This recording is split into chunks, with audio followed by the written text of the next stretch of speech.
18h30, bonsoir tout le monde. Vous regardez, on n'est pas des pigeons. Jour férié, du soleil partout. Et on est quand même là en guise d'apéro avant le barbecue. Sommaire de ce qui vous attend ce soir. Vous êtes-vous déjà fait voler votre vélo? J'ai jamais eu de mauvaises blagues. Bah oui, pour ça, on utilise un cadenas. Ce sont des plaques métalliques très solides. En selle pour un test comparatif entre 6 antivols.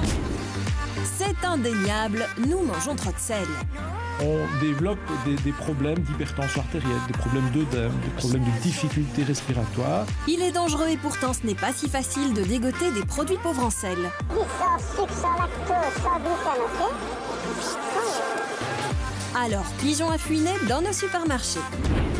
À quoi peut donc servir ce drôle d'objet? Une gamelle comme celle-ci, par exemple, va être plus adaptée à des chiens qui ont un museau plus long. Ah mais oui, évidemment, c'est une gamelle. L'intérêt réel de la gamelle, c'est quand même d'augmenter le temps de repas. Pas d'anti-glouton pour regarder notre émission, car à consommer sans modération, Sébastien, c'est à vous. Jour férié et présent quand même autour de la table. Parce qu'on est payé double aussi en même temps, il n'y a pas de raison. Hubert, Anne-Laure, Maya et Esteban forment la petite bande de ce soir. On y va.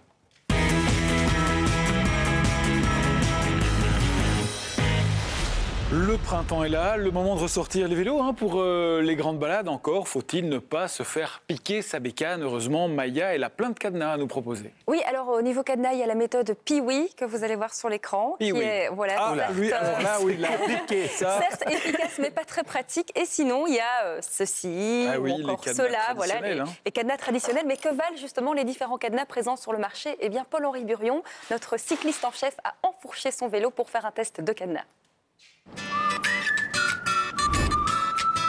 Des centaines de vélos bien accrochés, tous équipés d'un cadenas. Pour les cyclistes, le cadenas fait partie sans aucun doute de l'équipement de base. Voilà. Vous lui faites confiance? Oui. Déjà testé? Je roule à vélo tout le temps et j'ai jamais eu de mauvaises blagues jusqu'à présent.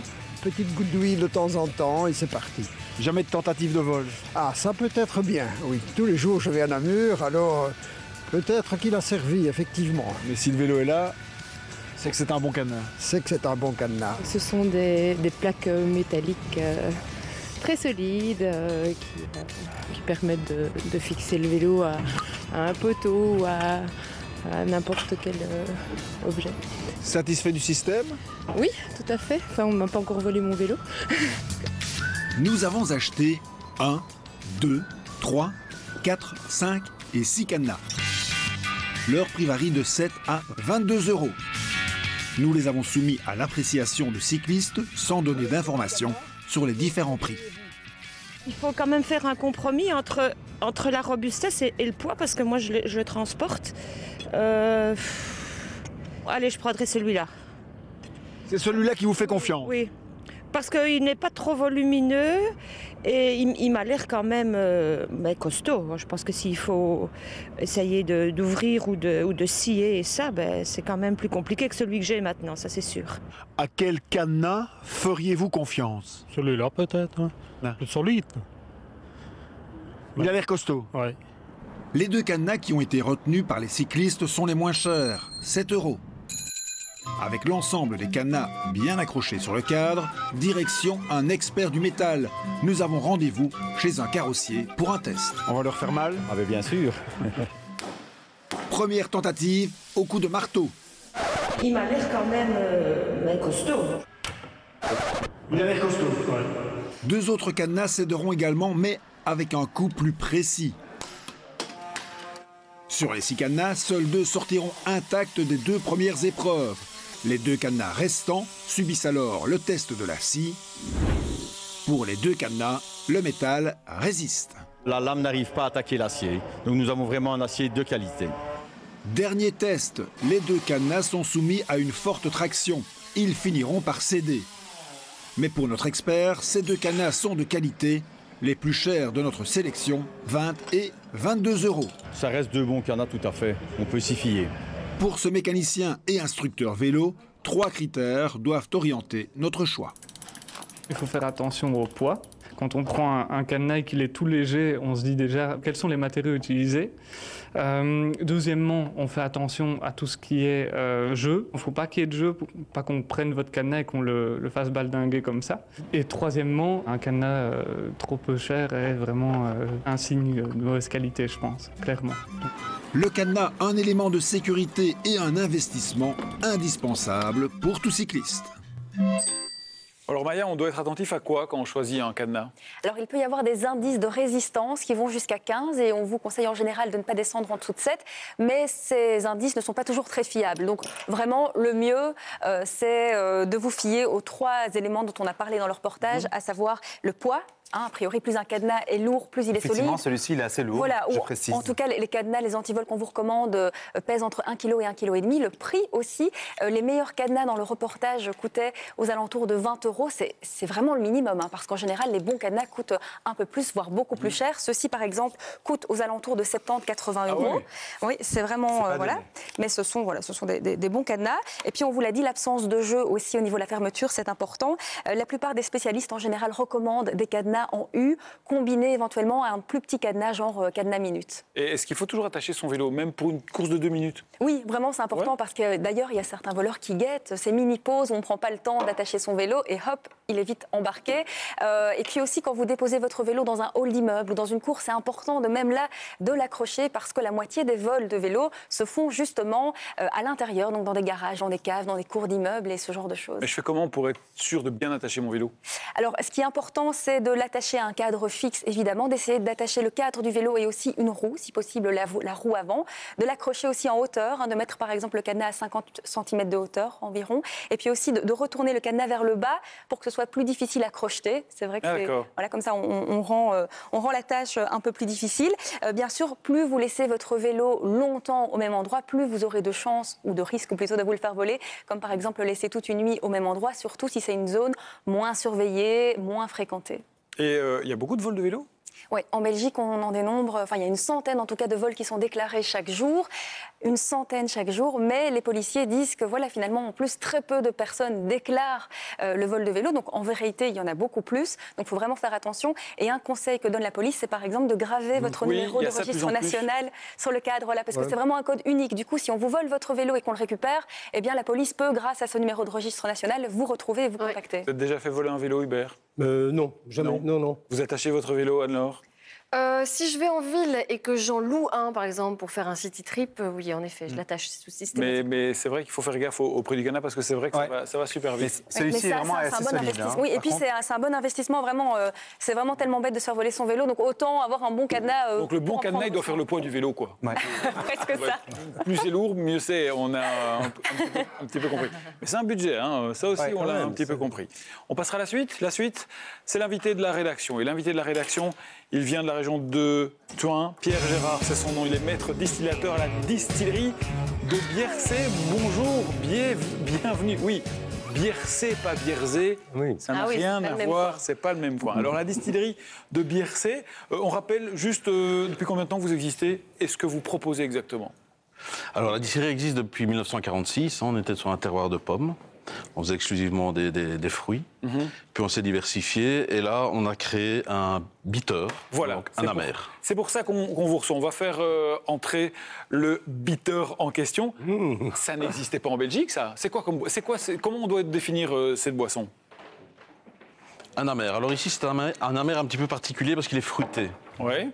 Alors il est fruité, bon, vous savez, la distillerie avec l'eau de Villers, et les autres produits, on travaille pas mal les agrumes, pas mal les fruits rouges. Donc, on a fruité avec tous ces fruits-là.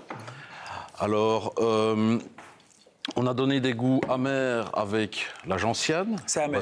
Voici la bouteille. Je confirme. C'est particulier quand même comme goût. Voilà. Donc, l'amertume arrive avec la gentiane, avec de l'angélique, avec un petit peu de cacao. Et on y a mis également un café que j'ai fait torréfier par un petit torréfacteur du côté de Verlaine. D'accord. Voilà, qui donne ces petites touches intéressantes en fin de bouche que l'on ressent un petit peu plus quand on met avec jus d'orange. Mais le bitter, c'est quelle origine ça? C'est plutôt voilà, d'origine italienne, mais ici c'est typé belge. Et c'est le premier, c'est le seul typé belge. Typé belge. Voilà. Et on trouve que chez vous, on le trouve dans le commerce déjà? Voilà, c'est déjà lancé dans le commerce depuis un mois là maintenant. Ouais. Voilà. Et c'est pas mal parce que personnellement, j'aime pas l'amertume, mais je trouve que c'est tellement parfumé, il y a tellement de parfums différents qui parviennent en bouche que ça rend l'amertume plus tolérable, je veux dire. Voilà, mais c'est ça qui est amusant, on a des sensations différentes à la dégustation. On va continuer à déguster, mais on va surtout rester avec vous pour vous poser 2-3 questions dans la seconde partie de l'émission. Christophe Bourdon a descendu quelques bouteilles. J'adore le groupe Les Bitters, Christophe. C'est vrai, oui, mais voilà, je le disais, Christophe Bourdon a descendu quelques bouteilles, s'est penché sur votre jus, de votre boisson d'un peu trop près. Et il viendra vous poser les questions dans la seconde partie de l'émission. Dans la seconde partie, on parlera de produits sans sel aussi, Anne-Laure. Ah oui, on va manger sans sel. Je ne sais pas si c'est votre cas, si vous faites attention à votre consommation de sel. Mais qu'est-ce qu'on trouve sur le marché comme produits sans sel? Est-ce qu'on les trouve facilement? Est-ce qu'ils sont plus chers? On va essayer de répondre à ces questions. Et on ira au jardin. Au jardin, on se rendra compte qu'il y a des plantes dangereuses, Hubert. Oui, je vous avais parlé du muguet, qui est une plante toxique. Il y en a d'autres, et bien pires. Ce sera après la pause. Bougez pas tout de suite.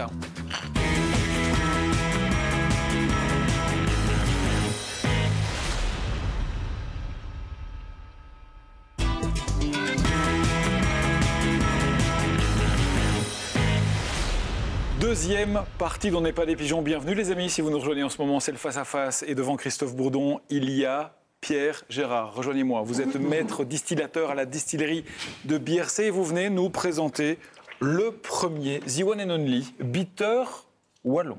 On est d'accord? On est d'accord. Vous avez 3 minutes pour nous convaincre. Eh ben, tentez ça, tiens, à l'apéro. Ah oui. Bonne chance. Le BBB. Le Biercé, bitter belge de Biercé, voilà. Et bon anniversaire, puisque vous fêtez cette année la distillerie, vous, pas vous, hein, c'est 70 ans. Alors, est-ce que vous allez vous en sortir avec mes questions? Je pense que oui, vous allez avoir le Biercé gagnant.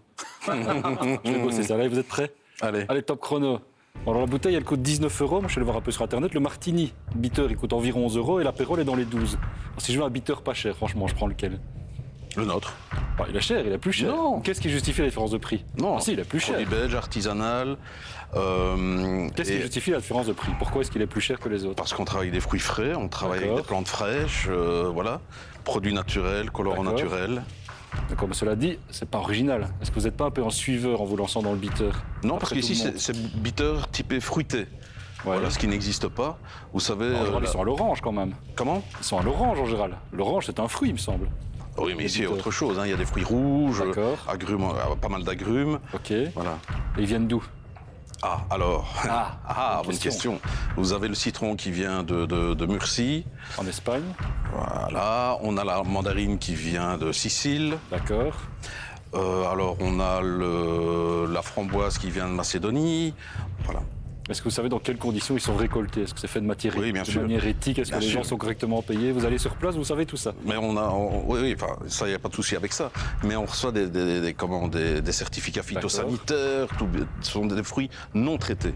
D'accord. Absolument non traités, puisque lorsque l'on distille, voilà, il faut absolument travailler avec des fruits non traités. Très bien. Bon, ça a dit, c'est pas votre seule boisson. Je veux que vous aviez une trentaine de boissons différentes. Est-ce que vous visez pas plutôt la quantité par rapport à la qualité? Pourquoi autant de produits, voilà?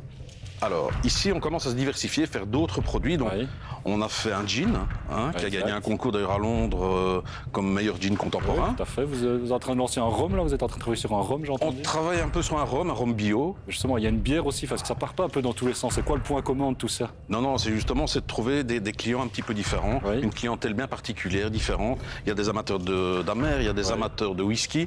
Et on fait également un whisky qui est en train de maturer, là, depuis 6 mois. Oui, tout à fait. Qui est un rye très particulier. Un rail RYI, pas un rail de chemin de fer. Ça dit, où est-ce qu'on trouve toutes ces boissons en supermarché? Non. Et pourquoi? Parce que ça, c'est pas très commercial, je me suis posé la question. Pourquoi vous n'êtes pas dans les grandes surfaces? On a sélectionné des revendeurs bien particuliers qui font des produits de bouche purement dans la finesse et on a choisi... pourquoi pas les grandes surfaces? C'est comme un manque commercial à gagner, ça. Donc pourquoi pas les grandes surfaces? Pour justement que ce soit disponible. Quelqu'un qui va chercher un bon vin, il va trouver notre bitter, notre whisky dans ce type de magasin. D'accord. Ça veut dire sur les 30 boissons, quelle est celle qui se vend le moins? Et pourquoi? Vous avez maintenant, je vais dire, le bourgeon de sapin. Vous avez 2-3 produits. Moins. Pourquoi? Mais les goûts changent et c'est pour ça que nous aussi on s'adapte au goût des gens. Et pour faire une bouteille de fameuse eau de Villers, il faut 10 kg de fruits frais. Exact. Est-ce que ça, c'est pas un peu anti-écologique? Ça use les ressources de la terre quand même. Oui, quand on le goûte, on comprend. Top. D'accord, mais quand on le goûte, on comprend, ça va. On va débriefer, rejoignez votre place, merci. Je vous laisse. Bonne biture. Oui. Et on profite pour saluer tous les gens qui nous regardent à la mer, puisqu'on est en train d'en parler. Oui, au bord de la mer, là, oui. Week-end. Hubert, vous avez tout goûté? Oui, bon, je trouve ça délicieux et c'est bravo, c'est un nouveau produit qui vient de Wallonie. Alors, c'est vrai que ça fait un peu luxe quand même, hein, 10 kilos de fruits pour 1 litre de votre boisson. C'est pas faire périr la nature, mais c'est un peu, vous visez quand même un peu le luxe. Non, on vise le produit raffiné, pas le luxe. Le luxe, c'est autre chose. Le luxe, on ne peut pas se le payer ici. Ici, tout le monde... Raffiné, alors. Voilà. Raffiné plutôt. Alors, un avis? Plutôt bien, parce qu'il y a des produits qui se disent raffinés et ça ne se sent pas toujours, on ne sent pas la différence. Ici, on sent une vraie différence au niveau des arômes. Comme on le disait tout à l'heure, on passe par plein de stades et de goûts différents et c'est assez agréable. À découvrir pour les amateurs, un site internet peut-être qu'on est en train de voir pour découvrir tous vos produits, le catalogue. Voilà, www.distillerie-biercé.com. Tout simplement, Pierre Gérard, merci d'être passé. Vous laissez les bouteilles. Et à bientôt peut-être. À bientôt.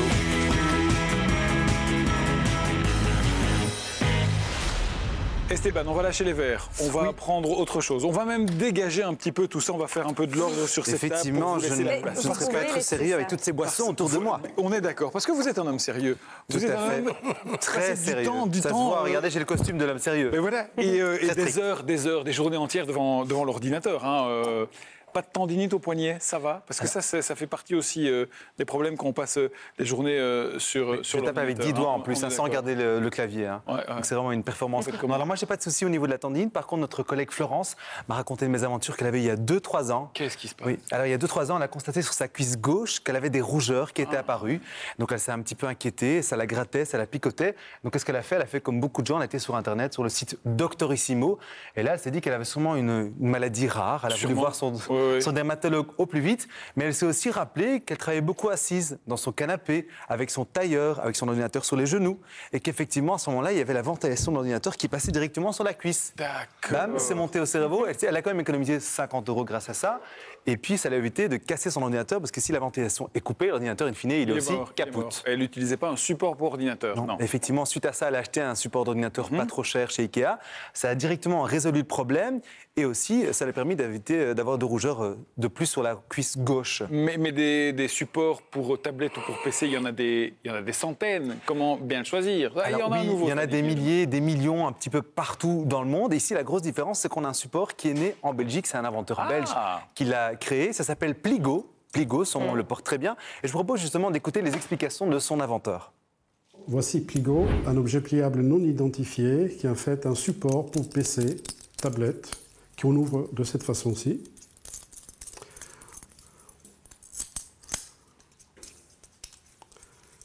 Et voilà, on peut y accrocher un PC sur le velcro de Pligo. On serre et normalement on est accroché. Ça a l'air pas mal. Et ça prend pas de place, hein. Regardez, ça c'est le Pligo. Après, vous allez me dire, il n'a pas invité le fil à couper le beurre non plus. Hein. Non. Bah, oui sûr. Et non, il faut quand même savoir que pour la petite histoire, l'inventeur, en fait, il a eu des soucis de santé, il a été alité, il a voulu travailler depuis son lit et qu'effectivement, les anciens supports en fait, pour ordinateur n'étaient pas top pour ça. Ici, le gros avantage, c'est qu'il est pliable, il est ajustable et la grosse plus-value, c'est qu'on peut gérer l'inclinaison. Et on sait tous que lorsqu'on est couché, évidemment, l'inclinaison, c'est super important. Donc, c'est un produit vraiment à conseiller pour les problèmes qui ont des tendinites, les gens qui ont des problèmes de tendinite, c'est une très bonne solution. J'essaye en live. Essayez en live, je propose justement de le monter en direct. Évidemment, la première fois, ça prend un petit peu de temps parce qu'il faut un petit peu chercher, c'est comme un meuble en kit, ça prend un petit peu de temps de trouver ses repères. Mais une fois que c'est monté, ça ressemble à ceci. Ouais, et en fait, on peut vraiment solide, ça quand même. Oui, c'est assez solide. Et si il faut resserrer les vis un peu. Voilà, il faut resserrer les vis. Et alors, les clips permettent justement de fixer son ordinateur portable ou sa tablette, ou même notre éditrice nous a confié même un livre assez lourd. On pouvait le poser dessus et le lire au lit, par exemple, sans aucun souci. Tu lis rarement le bottin pour t'endormir. Vous savez, il y a des livres qui sont très oui, effectivement, des livres très épais. C'est cher. Alors, ça dépend ce que vous attendez par cher. Effectivement, c'est un certain prix parce que c'est une création belge. Ça n'a pas été produit en masse. Ça coûte 59 €. Alors, il faut savoir que comme c'est un nouveau produit, évidemment, c'est encore au stade neuf. Donc, au niveau du prix, ça dépend. Chacun va un petit peu l'interpréter à sa manière. Ça n'a pas été produit en Chine où ça aurait été produit en grosse quantité, payé à des Chinois à 200 € du mois. Donc, ça, évidemment, ce n'est pas le cas parce qu'en Belgique, on a des lois sociales. Et heureusement pour nous, d'ailleurs. Attends, hein, j'essaye. Oui, en direct, pas de souci. C'est quand même un petit investissement. Hein.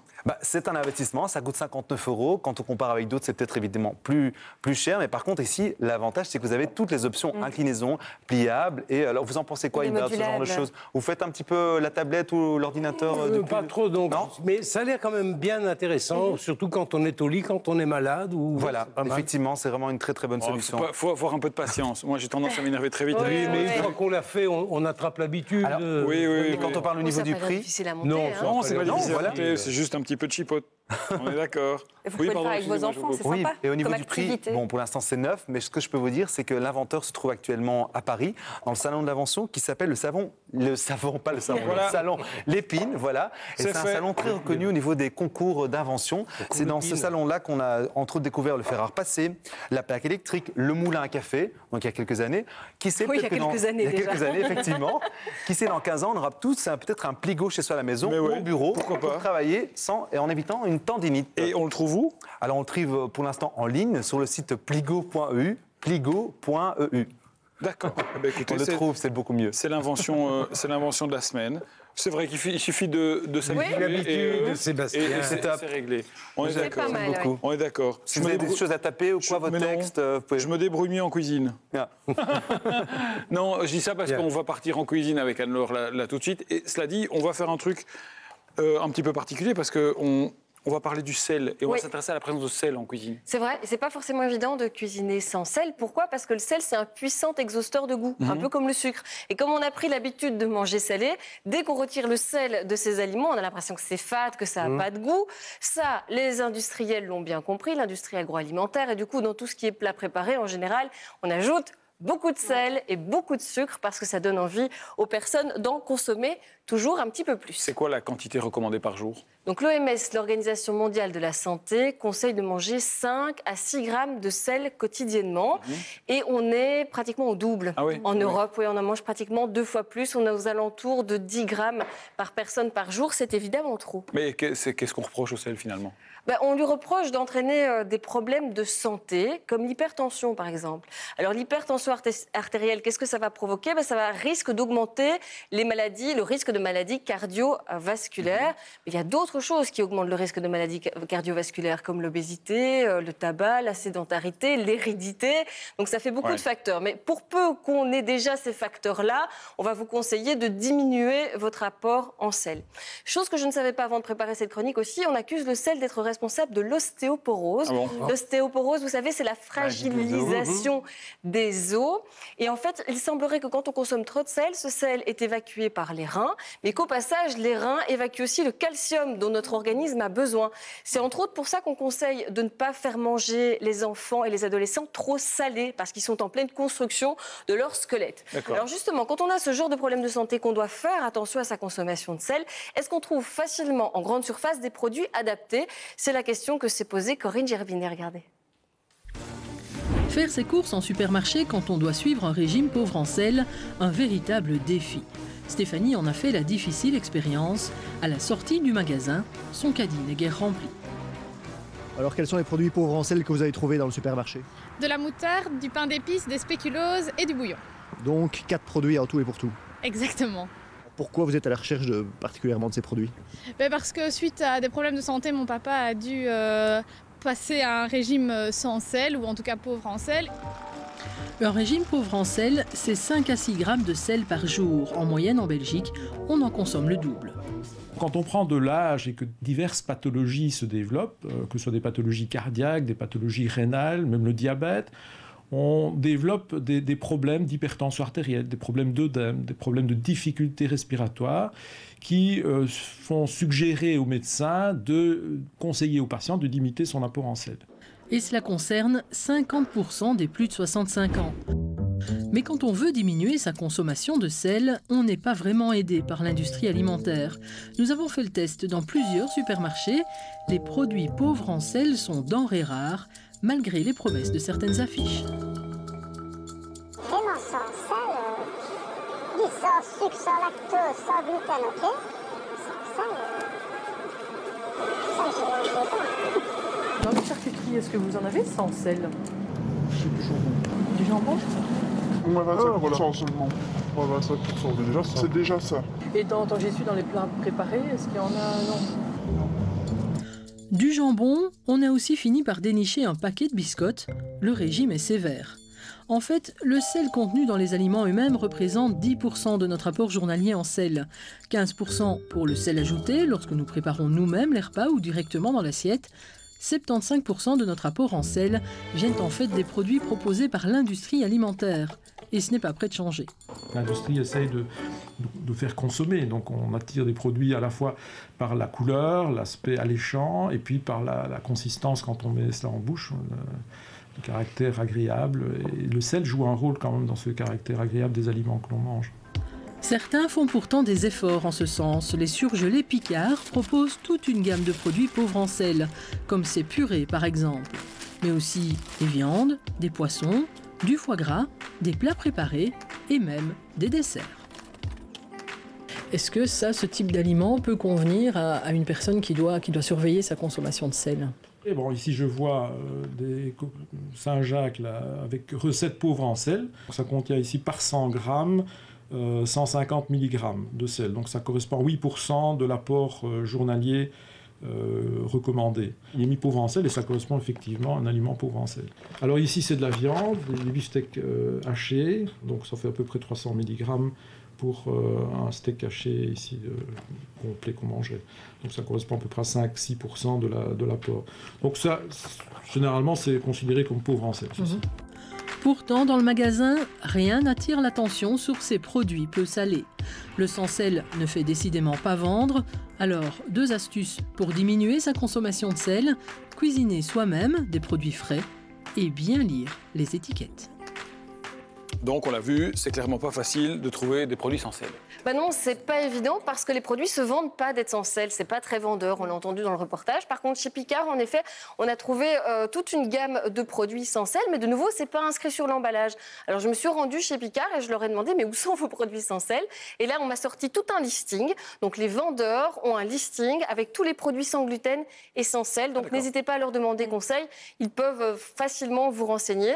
On a aussi trouvé une marque française qui s'appelle Plénidé, qui malheureusement n'est pas vendue chez nous, mais qui est vendue chez Auchan en France, pour ceux qui ont l'occasion de passer la frontière de temps en temps, et qui offre toute une gamme de produits allégés, voire sans sel du tout. Quelques conseils peut-être qu'on peut donner? Bien sûr, le premier conseil, vous l'avez entendu, c'est évidemment de cuisiner soi-même pour éviter le sel ajouté, de prendre des aliments frais et puis de doser le sel. Mais si vraiment vous êtes accro aux plats préparés, que vous voulez absolument en consommer, il y a quelques petites astuces pour lire les étiquettes. Alors, on ne nous facilite pas la vie parce que sur certaines étiquettes, on va avoir la dose de sodium et sur d'autres, la dose de sel. Or, la dose de sodium et la dose de sel, ce n'est pas la même chose parce qu'un gramme de sel est fait de 400 mg de sodium et de 600 mg de chlorure. Ce qui veut dire en gros que lorsque vous avez la quantité en sel, pour avoir, alors je vais lire parce que pour ne pas me tromper, donc quand on dit qu'il faut consommer 5 à 6 grammes de sel par jour, ça correspond à 2,4 grammes de sodium. En gros, pour avoir le sodium, vous devez diviser par 2,5 pour avoir la quantité de sodium. Donc 5 à 6 grammes par jour de sel, 2,4 grammes de sodium par jour. Donc faites attention en lisant les étiquettes. Autre astuce aussi, il y a une réglementation pour dire si un produit est sans sel, quantité modérée en sel, etc. Donc regardez, on a les infos, vous pouvez prendre note, vous allez voir ça tout de suite. Quand on dit que c'est à teneur réduite en sel ou en sodium, ce taux doit être 25% moins qu'un produit similaire classique. Quand on dit qu'un produit est pauvre en sel, à ce moment-là, le taux maximum de sodium, c'est 0,12 grammes pour 100 grammes de produit ou 0,30 grammes de sel. Vous avez compris que pour passer du sodium au sel, on fait fois 2,5. Ah bah oui, on ne facilite pas la vie. Tu l'avais dit, mais il faut faire attention parce que c'est pas du tout la même chose, évidemment. Et quand on dit sans sel du tout, c'est quoi comme quantité dans le produit? Eh bien, c'est maximum 0,005 grammes de sodium pour 100 grammes, soit 0,012 grammes de sel. Je sais que c'est un petit peu compliqué, mais il fallait évidemment prendre conscience de ces différences. Moi, ce que je vous propose, c'est de goûter. Oui, parce qu'on sait faire la différence. C'est ça la question. Voilà, est-ce qu'on sait faire la différence au goût? Chez Picard, j'ai pris 2 purée de potiron, une sans sel qui vient de la gamme tout simplement légumes. Nos serveuses sexy arrivent Voilà. à proposer la Donc, purée. il y Merci, a mademoiselle. le côté tout simplement légumes, donc sans sel ajouté. Merci, mademoiselle. Et puis, il y a une autre purée, merci beaucoup. Attends, on a deux trucs là. Une autre purée de potiron, mais avec du sel cette fois-ci. Alors, est-ce que vous allez pouvoir différencier les couleurs? Moi, on va me dire dans l'oreille ce qui est quoi. Attends. D'accord. On dirait pour bébé. Hein. Oh, purée, c'est bien, vert, c'est bon. c'est... Alors, Sans sel, c'est la droite. Lesquelles La verte. Non, mais elle est orange. alors, il y a une petite gommette verte et une petite gommette La bleue. Je ne gommette sais pas verte. si on peut faire un La plan gommette verte. sur vos assiettes. La Vous gommette dites que verte le est sans vert sel. est sans sel. Oui, non, la bleue je sais pas. est avec sel. Ouais, la bleue Donc, avec sel. La verte est sans sel. La verte est sans sel. Oui, la En verte effet, est sans la sel, verte est je sans dirais, sel, donc ça se goûte. Est-ce que par contre vous trouvez ça bon? Oui, parce que Délicieux. le goût sucré du Délicieux. potimarron ressort Vraiment. beaucoup plus, donc il est sublimé. Le fait qu'il n'y ait pas de sel, le goût ressort beaucoup mieux. Voilà, donc vous Il est sentez qu'il n'y a pas de sublimé. sel. C'est un peu comme une ganache, Vous Sébastien. sentez qu'il n'y a pas de sel, mais vous trouvez ça bon sans sel. Moi, j'adore. hein. Bah, c'est toute l'éducation qu'on doit faire avec les enfants aussi, c'est de leur faire parfois goûter les aliments sans les épicer. Maintenant, si vous êtes accro aux épices, que vraiment sans sel, vous vous dites oh, j'y arrive pas, c'est immangeable, c'est fade, il y a un truc, c'est simplement de mettre des aromates, Tout à fait. de l'ail, du cumin, vous pouvez Du mettre des basilic, oignons, du du romarin. persil, de la du coriandre. romarin. Tout ça va parfumer vos plats et puis vous donner moins envie de Une sel. petite précision Ouais. également, en fait, moi j'avais parlé justement de sel avec un diététicien pour un autre sujet, et il m'avait précisé que lorsqu'on arrêtait le sel pendant plusieurs semaines, lorsqu'on en remangeait, on trouvait ça pas du tout bon. Contrairement au sucre, en fait, on peut arrêter le sucre pendant des mois, et puis en remanger, là par contre, l'addiction du sucre revient Ça directement. dit, on va terminer par ça. Il faut faire gaffe aussi au sel caché. Hein. Oui, les sels cachés, notamment dans les biscuits, les pâtisseries et dans les médicaments effervescents. C'est plein de sel. Et attention aussi de ne pas diaboliser le sel. Le sel est utile pour l'organisme. C'est l'excès de sel qui est dangereux parce que le sel permet notamment de garder une bonne hydratation du corps et donc c'est aussi important. Bon appétit si vous êtes à table. Et franchement, levez le coude sur le sel. C'est super bon. Délicieux. Ça sublime. Sublimé. Mais c'est ça. Sublime les Ça purées. sublime. Et si on allait sublimer le jardin? Allons au jardin. Si vous êtes des fidèles de cette émission, il y a, 2 semaines, même pas? Oui, à peu près. La semaine passée. La semaine dernière. Merci Hubert. Vous nous avez emmenés au jardin. On a parlé de plantes en tout genre et est arrivé le muguet en fin de chronique. Et le muguet, on s'est dit, attention le muguet, en veille de 1er mai, on fait gaffe, c'est super dangereux, faut pas l'approcher, les enfants, blablabla. Bla, bla. Et vous nous avez dit, et on est resté là-dessus, moi depuis, je vais comme ça Hubert. Je prends. Vous nous avez dit, on a plein de plantes dangereuses autour de nous. Oui, mais énormément. Autour de nous, il y a pratiquement que des plantes dangereuses. Non, là, j'exagère. Mais Vous parlez de qui, là? Vous parlez de qui, Hubert? On se rappelle quand même Socrate qui a bu la ciguë et qui en est mort. Hannibal, lui, qui s'est suicidé avec un mélange d'aconite et de ciguë pour échapper aux Romains. Alors, les plantes, la belladone, le colchique, la digitale, autant de fleurs mortelles qu'utilisaient les empoisonneurs et les empoisonneuses. Non, je ne veux pas parler de ces plantes-là. Moi, je veux parler des petites plantes que l'on trouve dans nos jardins et qui présentent de vrais risques, surtout pour les enfants. Oui, c'est les enfants qui sont visés et on leur dit de faire attention. Oui, et ils peuvent les avaler par accident, parce que vous connaissez les gosses, hein, tout ce qui est beau, tout ce qui est rouge, ils ont, comme les fraises par exemple, vous voyez, ou les petites tomates. Il y a des plantes qui ont comme ça des petites baies aussi rouges, aussi appétissantes, et les enfants ont envie de les avaler. Alors des exemples, soyons concrets, soyons précis. précis. Tout de suite, concrètement, par exemple, l'if. On en trouve beaucoup, c'est un très bel arbre. Alors, toutes les parties de la plante sont toxiques et une intoxication grave qui peut provoquer un arrêt cardiaque. Les petites baies rouges. Alors, les chevaux, par exemple, ils sont très sensibles. Et dans le temps, quand il y avait des corbillards avec des chevaux, on plantait des ifs autour des cimetières. Eh bien, des chevaux mangeaient de l'if, des baies d'if, et ils pouvaient en mourir après un quart d'heure. En même temps, très rapide. Ils étaient déjà au cimetière. Hein. Quoi ? Oui, j'étais déjà au cimetière. Alors, le hou aussi, c'est très dangereux. Avaler plus de 5 baies peut provoquer des vomissements, de la diarrhée et parfois la somnolence. Idem pour le gui. Au fait de fin d'année, sous le gui, mais pas le manger. C'est très toxique. Alors, l'arôme. L'arôme, c'est une petite plante qui a de très belles feuilles et qui pousse dans les endroits ombragés et humides. Alors, elle est très aussi attirante à cause des petites baies rouges. Eh bien, c'est un danger mortel pour les enfants. Et c'est vrai qu'on fait attention quand on a des enfants de ne pas mettre des plantes qui seraient dangereuses dans le jardin. Et ce qu'on dit, et ce que j'ai toujours entendu moi quand j'étais petit, les baies rouges, on oublie. Oui, et pas seulement les baies rouges. Vous avez raison, ça c'est déjà un conseil de prudence qu'on peut donner. Mais il y a autre chose que les baies. Par exemple, pour le moment, on va planter, on va semer, c'est le printemps. Alors, une plante qui est tout à fait à la mode, parce qu'elle est très jolie, c'est le ricin.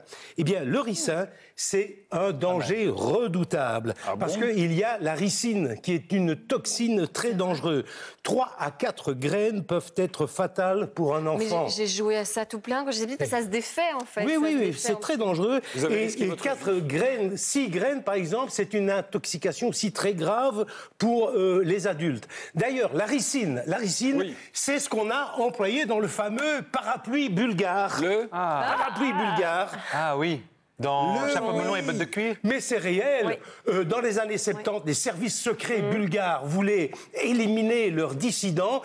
Ils avaient une pointe ici dans laquelle ils avaient de la ricine. Ils arrivaient et tac, ils piquaient discrètement le dissident. Et il y passait. Dites, ça fait froid dans le dos cette chronique, Hubert. J'avais raison d'être comme ça au début. Hein. Non, la majorité des intoxications se situe entre le mois d'août et le mois de septembre, puisque c'est la période de fructification. Mais il n'y a pas seulement au jardin qu'il y a des dangers.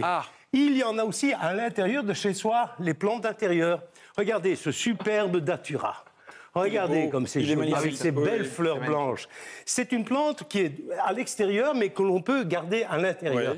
Eh bien, cette plante est très toxique. Elle envoie un parfum qui fait penser à la vanille. On a envie de presque grignoter cette plante. C'est très dangereux. Et il y a d'autres plantes d'intérieur qui sont dangereuses. Allez, vas-y, fous-nous les boules. Non, la liste est infinie. Je ne peux pas les dire toutes. La rose de Noël, très toxique. Le Dieffenbachia, le ficus, le croton. Tout cela est toxique. Alors, beaucoup de plantes de la famille des Solanacées sont toxiques. Alors, est-ce que vous connaissez ce qu'on appelle le pommier d'amour? Non. C'est une petite plante, pas plus grande que ça, avec des petites boules rouges comme ça. On l'appelle parfois le solanum. On la voit à l'image. Voilà, tout à fait. Eh bien, elle contient de la solanine, qui est là aussi une toxine très dangereuse. Et alors, évidemment, les petits gosses ont envie de prendre ces petites boules rouges. Hein. Et c'est vraiment On a compris, boules rouges, je peux pas. D'ailleurs, c'est de la famille des pommes de terre. Et vous savez que les pommes de terre contiennent aussi de la solanine, mais pas d'une façon dangereuse, sauf quand elles redeviennent vertes. D'accord. Vous avez déjà vu des pommes de terre vertes? Et avec les petits picots qui ressortent aussi. Le vert, c'est de la solanine qui est en train de se recréer. Donc ne jamais mettre ces pommes de terre à l'air libre. On termine rapidement par un site internet peut-être pour des infos utiles. Oui, tout à fait. Là, parce que j'ai pas pu vous donner toutes. Vous le voyez ici, c'est le ce site-là. Oui, c'est le site tout simplement du Jardin botanique de Metz. Mais si vous mettez sur Internet plantes toxiques, vous avez alors une liste. Il m'aurait fallu 2 heures pour en parler. Vous reviendrez la semaine prochaine. Oui, mais on va changer de sujet. On va changer de sujet. Regardez, j'ai un truc à vous montrer. Dans la dernière partie, on va parler de ça. À votre avis, vous savez ce que c'est, ça? Un massage dorsal. Nouvel objet de décoration. Pas du tout. C'est pour les problèmes de dos. Et c'est une gamelle pour chien. C'est un peigne. Non, je te jure, c'est une gamelle pour chien. Tu te demandes pourquoi et à quoi ça sert. Il doit aller chercher la nourriture. La réponse après la pause.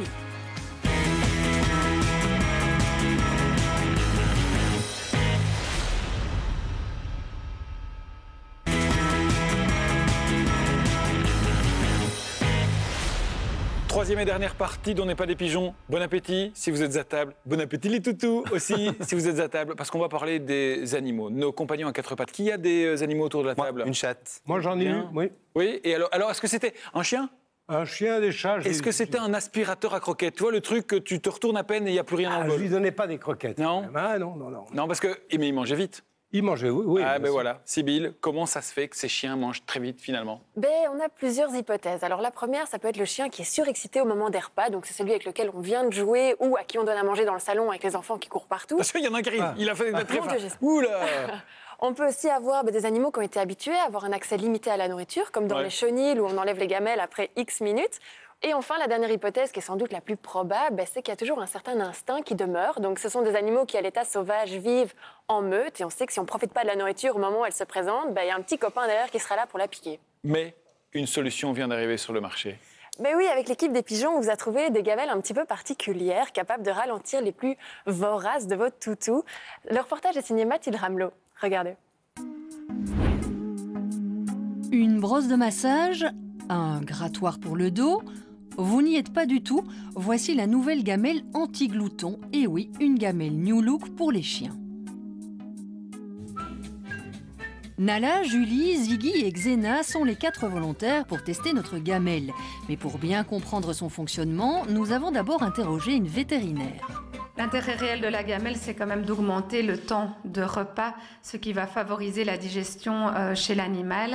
Et d'autre part, d'un point de vue comportemental, ça peut leur amener vraiment du bien-être, parce qu'au lieu d'avoir un repas qui va durer 2 minutes, le repas va se prolonger, va durer un quart d'heure, 20 minutes. Charles Kersten est gérant d'un hôtel canin. À notre demande, il va donner la même quantité de nourriture à tous nos chiens.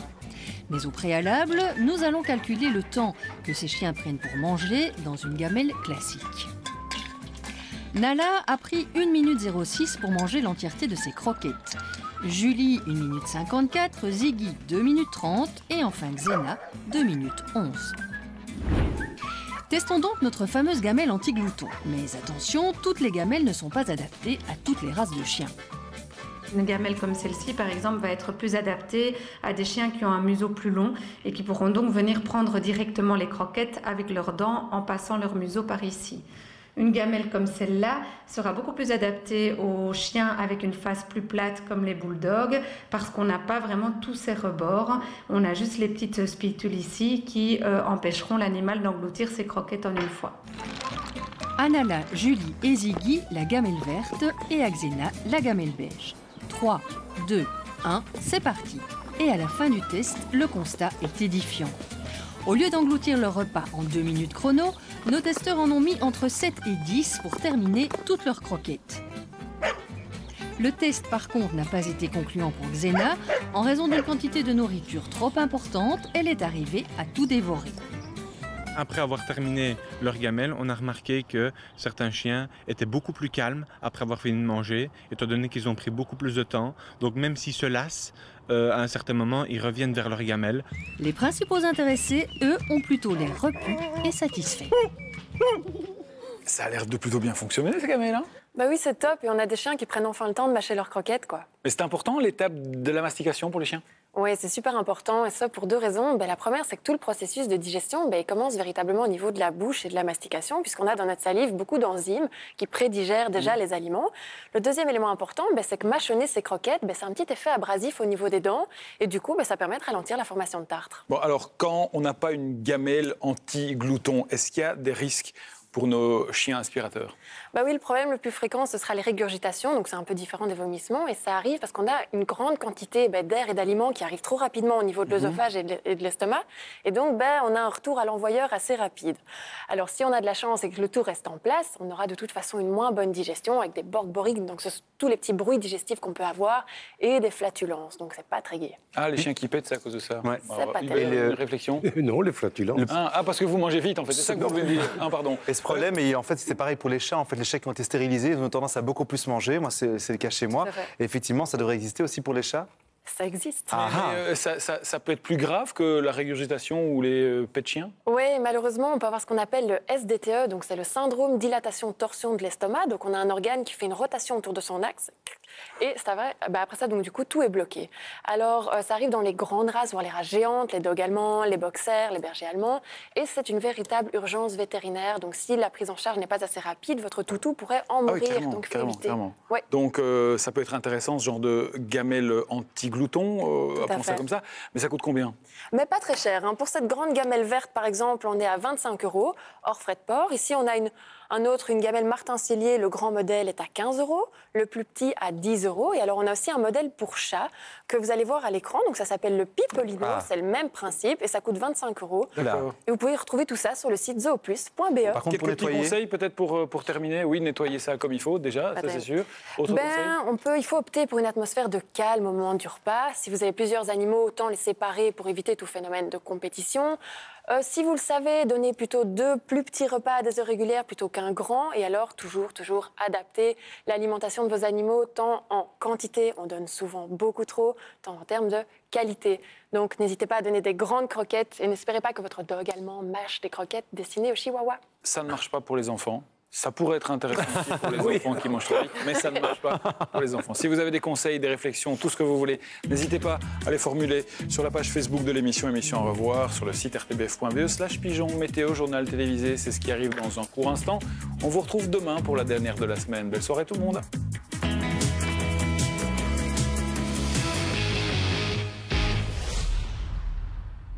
Ce jeudi soir.